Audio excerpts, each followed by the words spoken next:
તાવાની માલપા તેલ ઉફાળા મારે છે, સિંહું ઉફાળા મારે છે, ભેગો સિંદોરે નાખ્યો છે, ઈ ઉફાળા મારે છે. એને પી જાવ અને કા મારા રાજની માલપાથી મેલડીને માનતા બંધ થઈ જાવ. સાહેબ તેથી 3 ભુવાને ભેગા કર્યા હતા, 300 ભુવાજીને ભેગા કર્યા હતા, પણ કોઈને આવેશ કેતા હોતાર નહોતો આવતો માતાજીનો. એમાં ભુવાજી ખોટા નહોતા સાહેબ, ભુવાજી ખોટા નહોતા, પણ એને ભરોહો નહોતો સાહેબ, એને ભરોહો ઘટતો હતો અહીંયા કે અમારી મેલડી નહીં આવે નહીં આવે. ઈ જમાનાના બેવડિયા ફદિયા આવતા, બેવડિયા ફદિયા કોઈ વડીલ બેઠા છે એને જોયા હશે કદાચ. બેવડિયા ફદિયા આવતા ની બેવડિયા ફદિયાનો ડામ દેતા ભુવાજીને, ચાલો આ ભુવો ખોટો એમ કરીને ડામ દઈ અને કાળ કોટડીની માલિપા પૂરો. એમ 300 ભુવાને ધોળકાની કાળ કોટડી તેથી પૂર્યા હતા. 1 દી 2 દી 3 દી 4 દિવસના માથેલી વાણા જાય ને એટલે કોઈએ મહમદ શાહ બેગડા નહીં રાજાને તેથી કાને અવાજ નાખ્યો કે આપણી બાજુનું અહીંયા શિયાવાડા ગામ છે, શિયાવાડા ગામ છે ને શિયાવાડાની માલિપા કોઈ કાનિયો જોગી કરીને રહેશે, માતાજી મેલડીનો ઉપાસક છે. એ કદાચ કાનિયાને લઈ આવો ને તો ઈ તાવો પી જાય. એટલે રાજાનો હુકમ થયો કે જાઓ, 2 સિપાહીઓનો ઓર્ડર કર્યો કે જાવ કાનિયાને હાજર કરો અહીંયા. 2 સિપાહીઓ 4 ઘોડાની બગીલી બાગડદારમાં બાગડદારમાં બાગડદારમાં બાગડદારમાં ક્યાં જાય? શિયાવાડાના પાદરની માલિપા આવે છે ને પાદરની માલિપા આવીને પૂછ્યું કાનિયો જોગી ક્યાં રહેશે, કાનિયો જોગી ક્યાં રહે? એટલે કોઈ ગામનો વડીલ માણસ હશે એને એડ્રેસ સરનામું આપ્યું કે અહીંથી આમ ગામના શેવાડે વયા જાવ, સાજલ સાપરું બાંધી અને ભગવતી જોગમાયા મેલડીનો ધૂળીનો ધડીમલો લઈને બેઠો હોય છે કાનિયો જોગી ફળિયામાં. 2 સિપાહીઓ 4 ઘોડાની બગીલી બાગડદારમાં એમ કહેવાય કે ગામના સાજલ ઈ કાનિયા જોગીના સાજલ સાપરે શેવાડે આવે, જાપલો ઉઘાડીને અવાજ કરે છે કાનિયો. હા બાપા બોલો ને.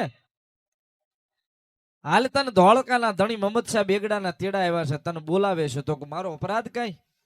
રાજના તેડા હોય મારા માટે મારો કઈ અપરાધ થઈ ગયો? તો કે નહીં તારો કઈ અપરાધ નથી. તો કઈ મારાથી કઈ ગુનો થઈ ગયો?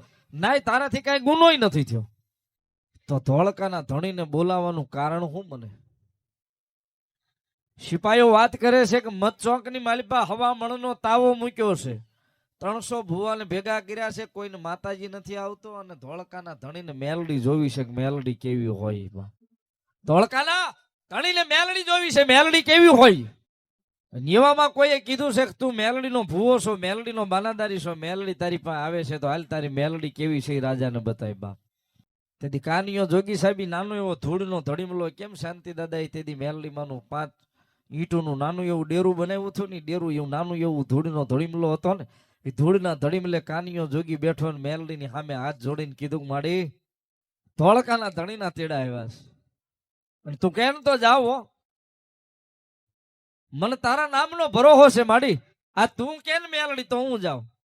ઓલા સિપાહીઓને કીધું કે સિપાહીઓ તમે જાઓ, હું આવું છું, પણ જો મને મારી મેલડી રજા આપશે ને તો આવીશો, મારી મેલડી મને રજા નહીં આપે ને તો અહીંથી એક ડગલું નહીં ભરું. બા તેથી કાનિયા જોગી ધૂળના ધડીમલે મારી મેલડીની પાસે રજા લેવા બેઠો ને માતાજી મેલડીની પાસે રજા માંગી. કઈ મારે નો ધારાનો આધાર મારી જોગ માયા મેલડી, એ મારા વડવાનું પુનારથ મારી જોગ માયા, મારી ધૂળના ધડીમલા વાળી મેલડી કદાચ જો ધોળકાની માલિપા જવાની મને રજા દેતી હોય મળી તો એક આ તાહળી લઉં છું ને, આ કાહાની તાહળી લઉં છું, આમાં દૂધ અને પાણી બે ભેગા કરીને નાખું છું, પણ મેલડી તારા ધૂળના ધડીમલે મૂકું ને, આ દૂધ અને પાણી બે જો મને નોખા પાડી દે ને તો હું માનું દુનિયાની માલિપા મને મેલડીએ રજા દીધી. બાપ મારી દૂધ અને પાણી બે ભેગા કરું છું અને મેલડી જો અહીં નોખા પાડી દે ને તો મને એમ થાય કે મારી મેલડી આવીને મને રજા આપી જવાની.